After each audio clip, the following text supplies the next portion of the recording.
keeps going forward. But a lot of times it is related to what your chassis setup is like, whether you wear your right front tire or not. Battle for second, Eric Almirola. We talked about it, teammate into the wall early, and now Eric Almirola trying to battle for that second spot. 3 wide behind him, though. The 33 of Hornaday, Johnny Sauter in the middle, and the 39 on the outside of Ryan Sieg. Looked like Almirola got loose there on the left side of our screen underneath the 18 of Eichler. Oh, little contact there. Ron Hornaday looked like he was trying to move up the racetrack. Ryan Sieg said, I've got this position held. And then he tried to move down the racetrack, and Johnny Sauter said, I got this spot. Ron's bouncing all over the place. Sauter clears Hornaday. Remember Johnny Sauter and Ron Hornaday at Kansas a few races ago. And Martinsville a little while back. There's a little blood there.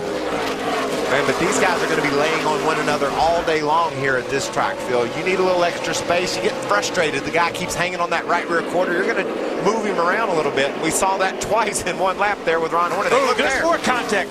Justin Lofton sideways through the turn, straightens it back out. We stay caution free. These guys are racing around the 14th, 15th spot. And look at that pack they're in. Mario Goslin there. Yep, Stacy Compton on the high side. Just below him. Those two getting very close going through the turn. Mario's truck right now is actually 1 lap down. He is the first truck 1 lap down. Riding along in the 20th spot, he would get the Aaron's lucky dog if he could hold that spot. And that's why he's being so aggressive in that pack. He wants to try to make sure he is the Aaron's lucky dog. Watch the 70s. Down on the bottom, got the truck turned, slides up a little bit into the side of Skinner, knocks him sideways. Lofton does a good job hanging on to it. Jay White goes by in the bottom of the Gunbroker truck.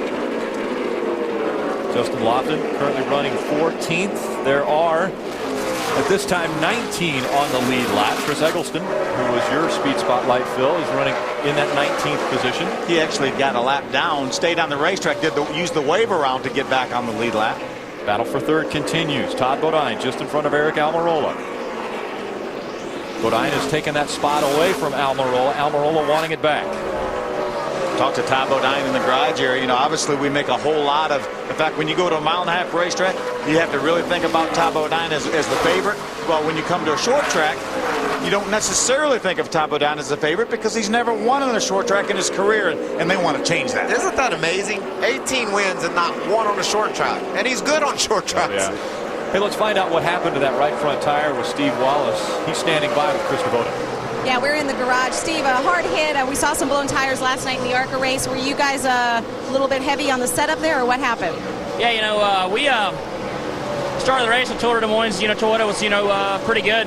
We the clutch started slipping real bad, and that really hurt us a lot. And we were planning on our first pit stop to come down and rebleed the clutch, as it was just really killing us. And then the right front tire blew out. You know, our tire wear's been good all week long, and must have just run over something. But gotta thank Steve Loopy with Toyota Des Moines and Billy Blue for giving this opportunity. And we'll go to St. Louis and give it hell again. But it's just a bad deal because I really felt good about the truck, and then about the third or fourth lap, the clutch started slipping really bad. It started going downhill there, But we'll go to St. Louis, give her hell. Thanks. All right, sounds good. I know this track means a lot to his dad, Rusty Wallace. Man, this is a great battle. Isn't it fun to see James Busher and Greg Pursley battling up inside the top 10? Solid trucks. Hey, James Busher, we talked about it before, how impressive he's been. I know this is something that makes Kevin Harvick proud. You talked about that truck was running ahead of both of his other trucks. That shows people that Kevin's going to build you and sell you something you can go run up front with, and that's a great feeling. That's another one of the 31 truck right there, James Busher, another one of the KHI trucks. Great pro motors in those trucks and been awfully fast. Schrader and Hornaday are currently running 10th and 11th. These trucks running 7th and 8th. Excuse me, 6th and 7th. There's a Chevrolet out front with Austin Dillon, and then Crafton, Pursley, Busher, and Sauter all running 5th through 9th right now, or 8th, all running Chevrolets, right? And both of those trucks that the guys were talking about were a little bit loose prior to our first round of pit stops at lap 41. So on Pursley's truck, they did it with air pressure on the right front. When it comes to James Busher, they made a track bar adjustment. So the two guys making a little different decision on how to fix their loose condition on the racetrack. 3 different lines through the turn there for those 3 trucks. We saw the 62 stay a little bit higher. The 31 was right in the middle, and the 13 down to the bottom. Austin Dillon looks like he can run anywhere he wants to. He has a 1.5 second lead over second place Brian Eichler. And he has been out front all day long. So a great day for Austin Dillon as we've completed 60 laps here at Iowa Speedway. You mentioned Todd Bodine has never won on a short track. He's strong now, running in that third spot. Or how about James Buescher in the 31? Another young face that wants to get to victory lane in NASCAR.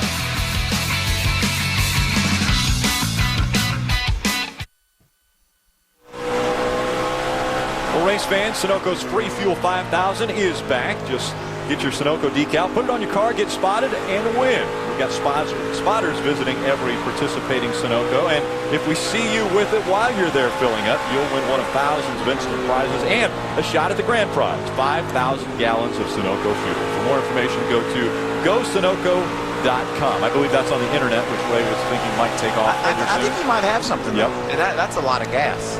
5,000 gallons is a lot of gas. There's Austin Dillon right now. He's using a lot of gas here.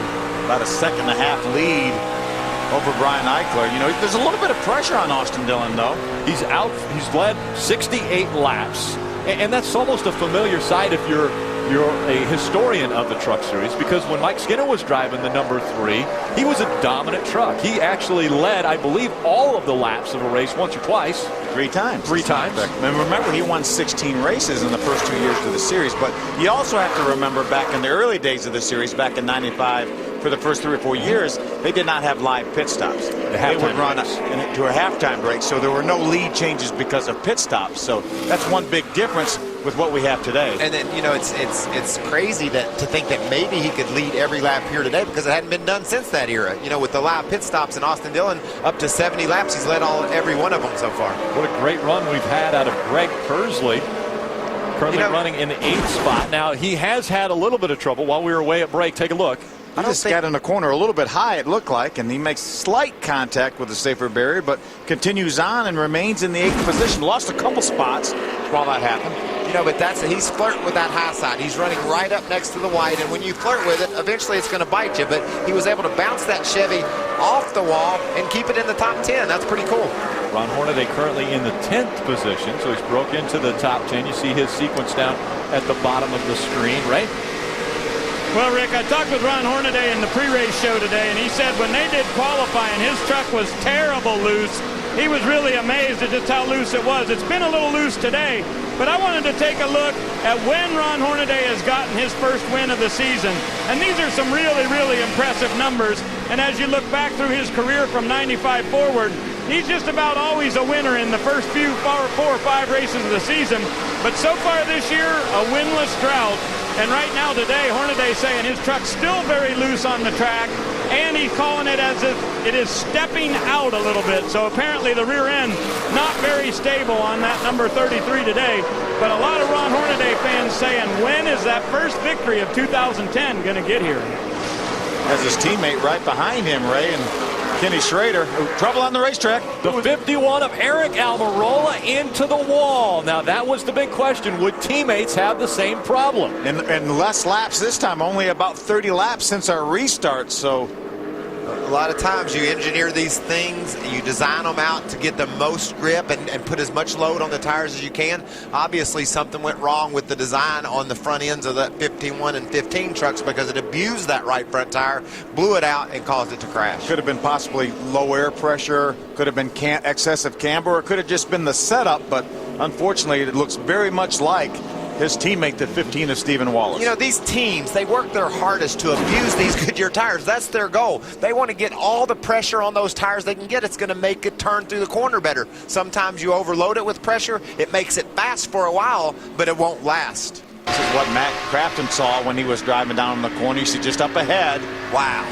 You know, how violent that is. We talk about this being a short track, Michael, but the pole speed was 135 miles an hour. So these guys are probably running, what, 155, 160 at the end of the straightaway? You'd have to guess, and they make that abrupt left down into the turn. You know, when you're going that fast on a relatively small track, your angle of attack to the corner is much sharper than it is on some bigger tracks. So when something goes wrong, man, that looked aggressive as it shot across the track into the wall. Now remember, coming into this race, Eric Almirola, second in the point standings. He was just 55 points behind Todd Bodine. So as we're into our 10th race of the season, you really have to start looking at how the points will implicate our championship. And right now, Todd Bodine looking pretty good. Timothy Peters coming into this race was 100.